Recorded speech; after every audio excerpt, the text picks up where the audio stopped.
2012, Skylanders. Que ça soit les figurines, les produits dérivés, les jeux vidéo, c'était impossible de passer à côté. 2025, c'est comme s'il n'avait jamais existé. Plus rien. Pourtant, quelques années plus tôt, dans les cours de récré, les magasins, les pubs à la télé, que du Skylanders. Ils se sont emparés du monde dès leur premier jeu, jusqu'à en créer un genre de jeu vidéo qui sera copié par des monstres de l'industrie. Tout le monde connaissait Spyro, Jetpack, T-Rex, des personnages emblématiques gravés dans la mémoire de toute une génération qui a botté les fesses de Chaos des millions de fois. Après 2016, plus aucun jeu, plus aucune figurine, disparition complète des rayons. Comment l'Empire Skylanders a disparu il y a 10 ans de façon si fulgurante. Cette histoire de la fin de Skylanders est en réalité bien plus sombre et corrompue qu'on le pensait.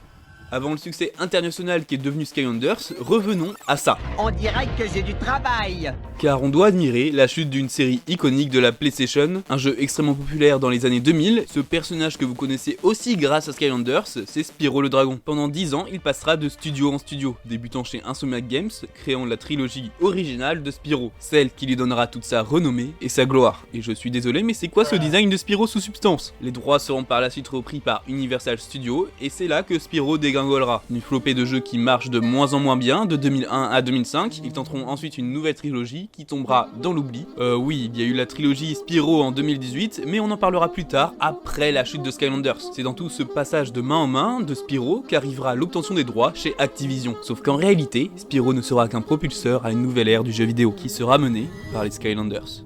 Le studio Toys for Bob sera aux commandes du prochain jeu Spyro, sauf que c'est une licence quasiment morte, je le rappelle, les derniers jeux n'ayant pas du tout marché, en tout cas pour la formule habituelle d'un jeu de plateforme avec un Spyro aux ailes qui lui permettait seulement de planer. Spyro étant un personnage cartoon et très goofy, dans un monde enfantin, un nouveau jeu suivant exactement le même style que les précédents avait dans l'idée peu de chances de marcher. Et ce n'est pas moi qui le dis, c'est le directeur de Toys for Bob. Mais comment renouveler Spyro? Et bah Skylanders arrivera là. Non, c'est totalement faux, on coupe. Ils vont plutôt se dire, tiens, Spyro, c'est pour les enfants, et ben on va le foutre Peggy 16. Oui, je rigole pas, c'était vraiment comme ça. Un Spyro sombre, c'était la grosse idée qu'ils avaient développée avant que Skylanders arrive. Le but était de rendre Spyro extrêmement sombre et adulte et d'attirer un autre style de joueur. Finalement, oui, ça donnera Skylanders à cause d'une technologie voulant être mise en œuvre qui fera abandonner cette idée bien sombre. Adieu Dark Spyro, même si on sait que tu reviendras après. Vous avez maintenant le contexte de la création de Skylanders, un jeu voulant être accessible à tout le monde, surtout les jeunes qui ne connaissent pas Spyro, mais avec cette idée, ils étaient loin de se douter qu'il changerait l'économie vidéoludique à jamais. L'histoire de Skylanders, que toute personne née entre 2000 et 2010 connaît, est classique mais iconique. Des Skylanders exilés sur Terre reviennent dans leur monde constitué d'îles volantes, les Skylands. Ils ont une mission, empêcher Chaos de faire sombrer les Skylands. En même temps, ça serait vraiment triste que tous ces habitants deviennent des esclaves. Certes, ils sont extrêmement laids, mais personne ne mérite ça. On parcourra 22 niveaux avec divers missions et aventures. Il y a des fois des énigmes ou des petits jeux de logique, mais surtout ce pourquoi on est là, c'est la castagne. Il y a différents types de monstres allant du champi, l'être le plus faible du monde, à ce truc. La bande son aura des musiques devenues iconiques et je viens d'apprendre que le thème principal que vous avez entendu des milliers de fois, il a été co-composé par Hans Zimmer quand même. Ah, pour ceux qui le connaissent pas, il a juste fait cette musique là,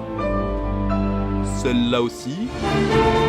Un petit joueur comme on dit. Mais ce qui fera la différence pour le jeune joueur, parce que c'est pas eux qui vont apprécier les musiques, c'est tout autre chose. Ils ont choisi de donner un rôle au joueur, pas de s'incarner dans un personnage tel Link, Kirby ou Mario, mais que cela soit au joueur auquel on s'adresse et qui fait partie de l'histoire. On est un maître du portail qui invoque des Skylanders. C'est comme ça que l'on brise le 4ème mur et surtout qu'on utilisera la technologie qui fera la renommée du jeu. Ce nouveau concept, c'est le Toys to Life. Quand on achetait Skylanders en magasin, ou que le Père Noël vous l'avait apporté comme moi, il y avait pas seulement un jeu, mais cette grosse boîte. On l'ouvre, puis on découvre un portail. On sort le bout de plastique et incrusté dedans 3 figurines. La première m'a paru drôle, avec sa langue qui part dans tous les sens et ses allures de boules de poil folle dingue de pistolet. La deuxième, c'était Spyro. À l'époque, ce n'était pour moi pas un ancien jeu, mais un Skylanders comme les autres, hyper stylé. Un dragon, forcément, ça faisait de l'effet. Et le dernier, un poisson humanoïde avec un harpon et son socle comblé de vagues transparentes. Je me suis hâté de lancer le jeu sur Wii, mon père a branché le portail, parce qu'à 8 ans, trop compliqué tous ces câbles, et un maître du portail défunt, nous parle puis demande que l'on pose nos figurines Skylanders sur le portail. C'est là qu'apparaîtra pour la première fois ce Spyro dans ma télé, passant de mon monde aux Skylands. Voici le Toys to Life, magique pour les enfants, mais en réalité c'est bien plus complexe que ça. Chaque figurine aura cette partie en plastique, le vrai jouet, mais à l'intérieur se trouve une puce. Elle utilisera des fréquences radio pour communiquer aux capteurs se cachant dans le portail. Le jeu récupérera ainsi les informations de ce qu'est cette figurine, enfin plutôt les données qui se cachent à l'intérieur de la puce, le niveau, l'argent, les améliorations, quel cosmétique doit apparaître sur la tête du personnage en jeu, et grâce à cette technologie, on pourra permuter les Skylanders en plein niveau. Il suffit juste d'écarter la figurine et d'en poser une autre pour détecter sa puce. Tout de suite c'est un peu moins féerique, mais c'est ça la base des Skylanders. Dans Spyro Adventure, on pouvait acheter d'autres Skylanders en tripack ou à l'unité, pour les utiliser dans le jeu à leur tour. Cette base du jeu peut paraître immersive et superbe pour les enfants, mais ce n'était que le début d'un jeu des plus rentables et qui générera des milliards de dollars. Mais avant la gloire et l'argent, comment s'est passée l'arrivée de Spyro Adventure? Petit aparté, il y a la nouveauté hype sur YouTube qui permet de mettre en valeur la vidéo, donc n'hésitez pas. Il y a qu'un seul mot qui peut définir Skylanders premier du nom. Ce mot, c'est succès. Mai 2012, une demi-année après sa sortie, les jouets Skylanders sont un phénomène. 30 millions de ventes, troisième jeu le plus vendu en Europe et Amérique du Nord de 2012. On voit apparaître des chiffres d'affaires d'autres dimensions, 1 milliard de dollars de bénéfices en 15 mois, ils dépasseront les produits dérivés Star Wars, Blade et Transformers. Donc oui, le seul mot possible, c'est succès. On peut même ajouter international derrière. Il y était disponible sur toutes les plateformes de l'époque, même si initialement c'était pour la Wii. Certains y ont joué sur Xbox 360 ou PS3. Il y a aussi une version légèrement différente sur la 3DS avec Dark Spyro, Steel Elf et ce truc. Le portail était juste légèrement plus petit pour s'adapter à la 3DS. Tout est beau, tout est joyeux, tout est magnifique, à part le futur, mais on n'est pas encore rendu là. Comme on le sait, qui dit jeu qui marche dit second jeu développé, surtout chez Activision, entre autres les mecs de Call of Duty. C'est à partir de ce moment-là que l'ère des Skylanders émergera. Ils seront littéralement partout.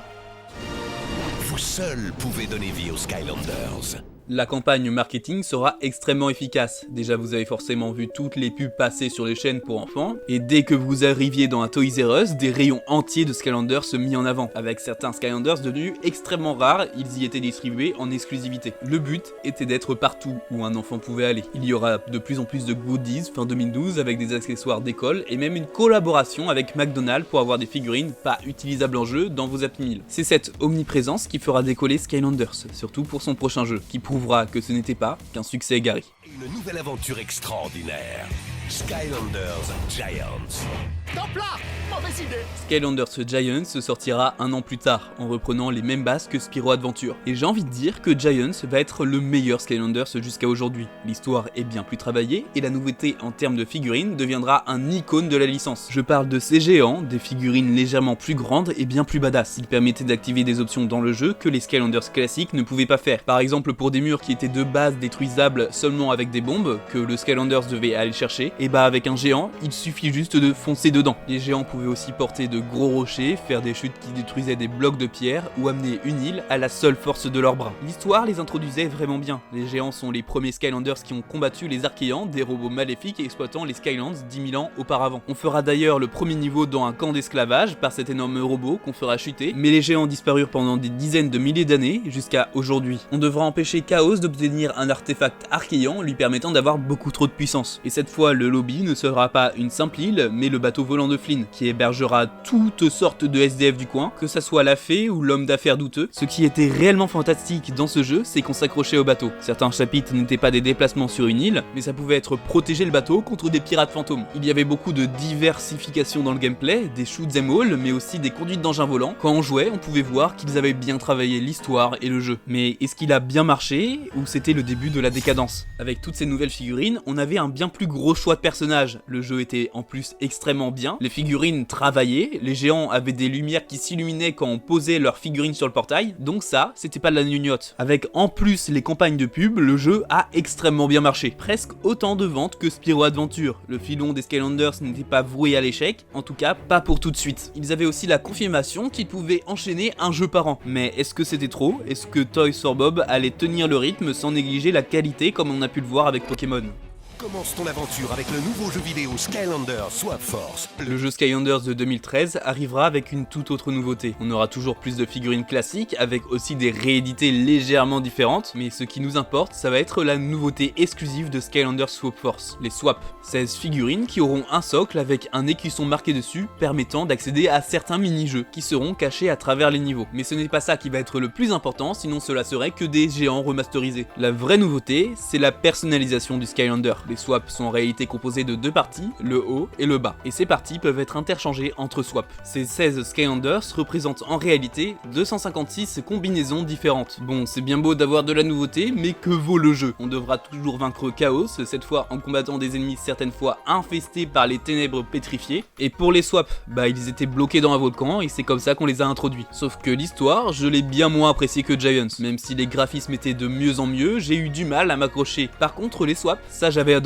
Le pouvoir de modifier et de créer son propre Skylanders personnalisé, c'était incroyable. Mais au niveau des ventes, ça donne quoi? Et le jeu marche. 6 millions de ventes, le plus vendu à ce jour pour vous dire. Skylanders est toujours plus présent, avec bien plus de collaborations, mais quelque chose approche dans l'ombre, car ce succès a attiré de grosses licences qui vont tenter de copier le concept. Et ils vont donner beaucoup de fil à retordre à Skylanders. Ce qui attirera la convoitise, ce n'est pas le jeu en lui-même. Les histoires sont bien, c'est sûr, mais ce n'est pas ça qui a fait brasser des milliards d'euros à Activision. C'est bien beau d'ajouter un nouveau jeu, et c'est vrai qu'Activision se font déjà de l'argent sur les packs de démarrage, mais ce qui rapporte le plus à la société, ce n'est pas le jeu sur Wii, avec ses 3 Skylanders et son portail. Non, la plus grosse rémunération pour Activision, ce sont les figurines. Et ça, tout le monde l'a bien compris. Revenons vite fait sur Spyro Adventure. Après avoir acheté le pack de démarrage, les gens achètent des figurines pour avoir plus de contenu dans le jeu. Et c'est là qu'ils sont peut-être des génies. Imaginons un enfant qui demande à sa mère d'acheter un code pour avoir un personnage jouable, mais aussi de débloquer une zone sur son jeu à 75 € qu'on lui a offert à son anniversaire. Les parents avec un minimum de bon sens n'achètent pas ce code à 8 €. Même je pense 2 € ça va être compliqué. Ce principe on l'a aujourd'hui, des skins et du contenu additionnel qu'on paye sur nos jeux. Certains achètent des cartes Robux à leurs enfants, mais à l'époque ce n'était pas autant popularisé qu'aujourd'hui. Par contre, si c'est une figurine, un objet physique qu'on paye 8 € ou 15 € pour les plus gros,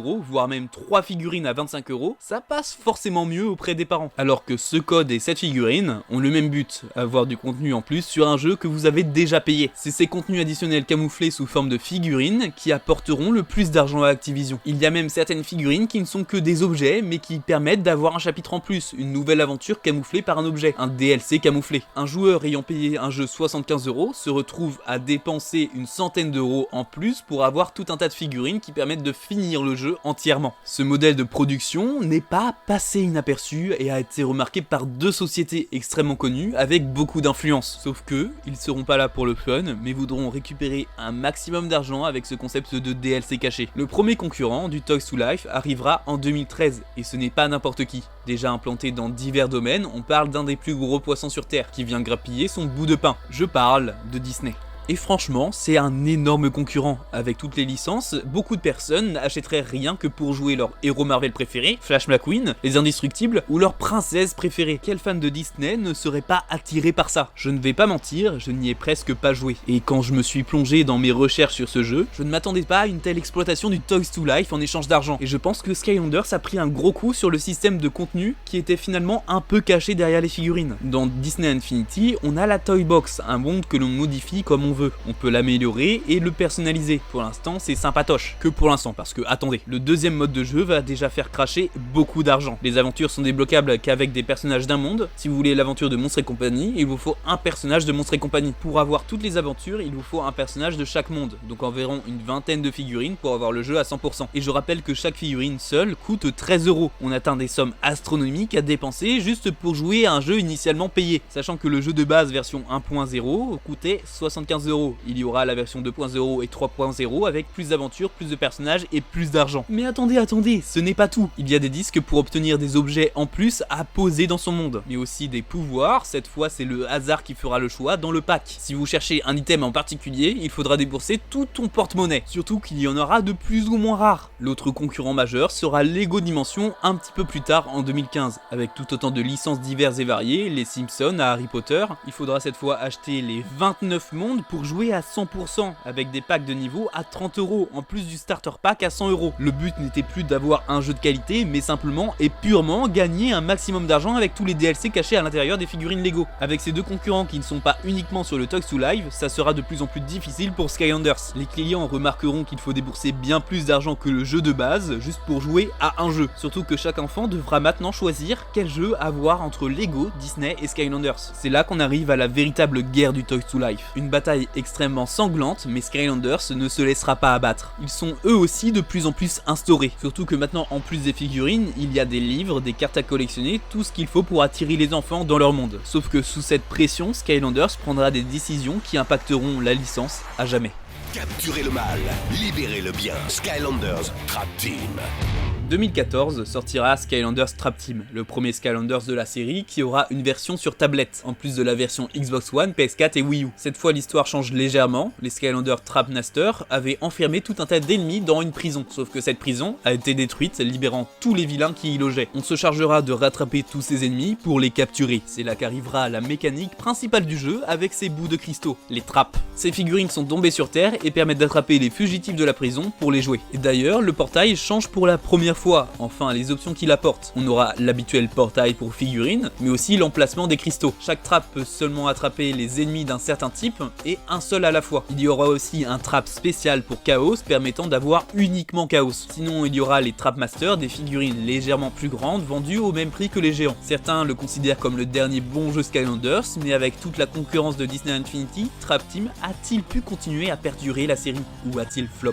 4 millions de ventes. Voilà, oui, le jeu a très bien marché. Qu'est-ce qui pourrait arrêter Skylanders sur cette lancée? Pas même les firmes les plus connues au monde. Forcément, le jeu suivant est en préparation, et même avec une petite surprise à l'intérieur signée Nintendo. Mais regardons la concurrence de chez Disney. Leur pari d'entrer dans le jeu du Toys to Life a-t-il payé? Et bah malheureusement oui, il a très bien marché, plus de 5 millions de ventes, autant qu'un Spyro Adventure ou Giants. Sauf qu'à la différence de Skylanders premier du nom, les figurines Disney étaient nécessaires à être achetées pour avoir du contenu. Skylanders, qui restait concentré sur leur propre jeu, accueillait Disney dans l'arène, et le vice-président marketing d'Activision déclarera « Nous sommes ravis qu'une des plus grandes entreprises de divertissement familial rejoigne une autre catégorie du Toys to Life », tout en disant que le nombre de ventes de Trap Team dépasse celui de Disney Infinity. Et pourtant, les statistiques d'en face de la part de Disney sont différentes. Les jeux dépasseraient apparemment Skylanders, mais la réalité derrière ce conflit est bien plus compliquée. Skylanders domine le nombre de jeux vendus, mais Infinity dépasse le nombre de figurines vendues. Du coup, les deux avaient un petit peu raison, sauf que un a gagné bien plus d'argent que l'autre. Cette rivalité perdurera avec Disney Infinity 2.0 et 3.0. Skylanders sortira en 2015, l'avant-dernier jeu Skylanders. Avant-dernier, pourtant tout portait à croire que la licence serait éternelle. Sauf que Skylanders fera un choix pour ce nouveau jeu, rendant plus dépendant l'achat. Et ça, c'est l'influence de Disney Infinity. Dans le nouveau jeu vidéo Skylanders Superchargers.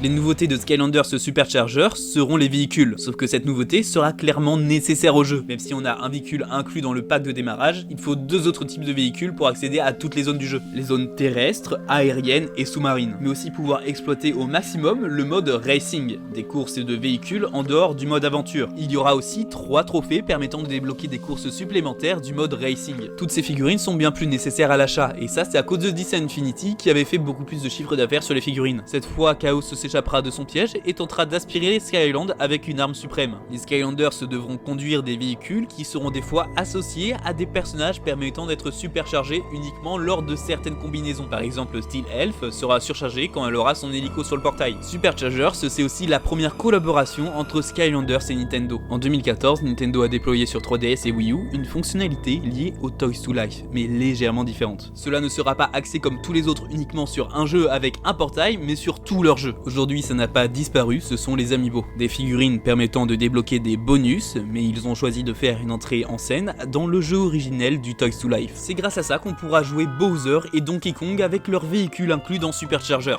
Cette collaboration mènera à bien plus l'année qui suit, mais ça reste très amusant de voir Bowser se taper avec des Skylanders alors que d'habitude il se tape avec Mario. Quand je le voyais dans les pubs, j'étais le premier étonné. Hulch, mais c'est Bowser! Hulch, mais c'est Donkey Kong! Cette collab avait tout pour concurrencer Lego Dimensions avec Batman et Disney Infinity avec Spider-Man et Dark Maul. Pourtant, Superchargers n'aura pas autant de ventes que tous ses prédécesseurs. Le jeu aura plus de 2 millions de ventes, comparé aux 5 millions constants des précédents, ça mettra un gros coup à Activision. Mais quand on regardait les ventes de Disney Infinity, c'était la même chose, chaque version était de moins en moins vendue. Et Lego Dimensions, qui venait d'arriver, a eu seulement 300 000 ventes en 2015. Le genre du Toys to Life commençait à s'effondrer. Activision avait pourtant toujours espoir, la licence ayant accumulé 3 milliards de dollars en bénéfices, mais aussi Disney Infinity qui sortira du marché en mai 2016. Un gros changement qui pourrait laisser le champ libre à Skylanders. Le PDG d'Activision Publishing fera une déclaration dans le Times Magazine, suite à cette annonce de Disney qui se retire. Je ne peux certainement pas commenter les activités de Disney, nous avons déclaré publiquement que certains de nos jeux les plus récents n'ont pas répondu à nos attentes. Et pourtant, nous continuons à créer des jeux. Nous croyons donc toujours au potentiel de la franchise, nous avons créé cette catégorie, et Skylanders est désormais la 11e franchise de jeux vidéo la plus populaire de tous les temps, après seulement 5 ans. Nous restons convaincus qu'il y a quelque chose de fondamentalement attrayant dans ce genre, et notre meilleure stratégie est de créer les meilleurs jeux, les plus innovants. Après cette déclaration, on peut se demander, est-ce que cette fuite d'un concurrent aurait laissé à Activision le champ libre sur le Toys to Life? Est-ce que c'est le moment où Skylanders se remontera et où ils sauveront leur licence? Toys for Bob devait développer un nouveau jeu avec de gros arguments et moyens qui permettraient de remonter la pente que les Skylanders continuaient à prendre. Avec un jeu qui aura de grandes ambitions, l'ambition de sauver Skylanders de la chute. Activision mettra tout de son côté, en termes de licence, de plateforme, de gameplay et de nouveautés. Tout ça pour sauver Spyro et les Skylanders.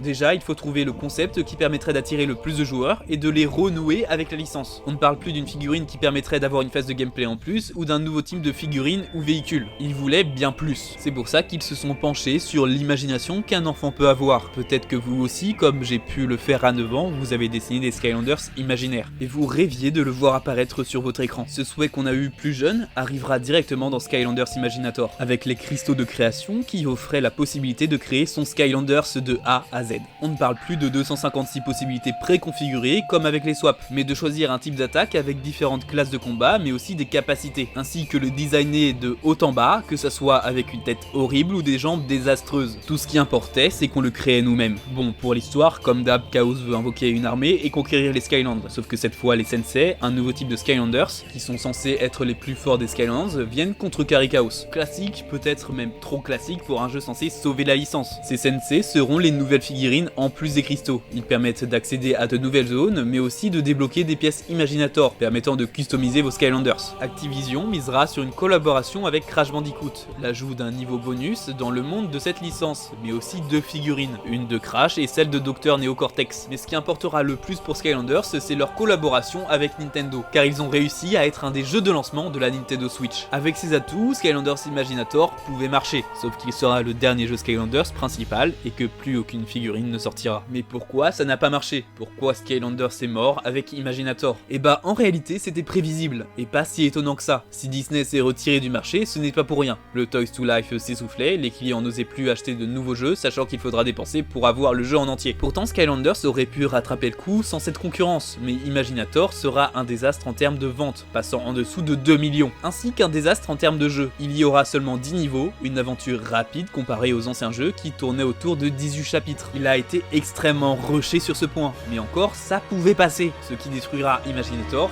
ce sont ses figurines. C'est le Skylander le plus cher à 100%. Il faut obligatoirement un Sensei à 15€ de chaque élément, mais ce qui jouera surtout, c'est la nouveauté des cristaux de création. Ces limites sont beaucoup trop rapides. On ne peut pas réinitialiser la classe de combat de manière officielle, obligeant ainsi à acheter un autre cristal pour avoir une autre classe de combat. Tous ces points ont fait qu'Imaginator n'a pas marché comme il fallait pour remonter la pente. Dans un monde différent, sans rapaces de l'industrie qui viennent rafler l'argent du domaine de Skylanders, on aurait pu avoir bien plus de jeux abordables et travaillés. Et qui sait, la licence aurait pu prospérer. Elle n'aurait pas tenté d'être aussi rentable en achat de figurines, en rendant comme Disney de plus en plus nécessaire de les acheter, mais dans notre monde, la concurrence a été trop rude à tenir, Skylanders n'a pas fait les choix qu'il fallait, mais a subi l'essoufflement du concept. Aujourd'hui, les figurines d'occasion se trouvent pour quelques euros, et pour 20€, c'est possible de terminer les premiers Skylanders. Alors retournez sauver les Skylands avec Spyro, Trigger Happy et mon petit favori Terrafin.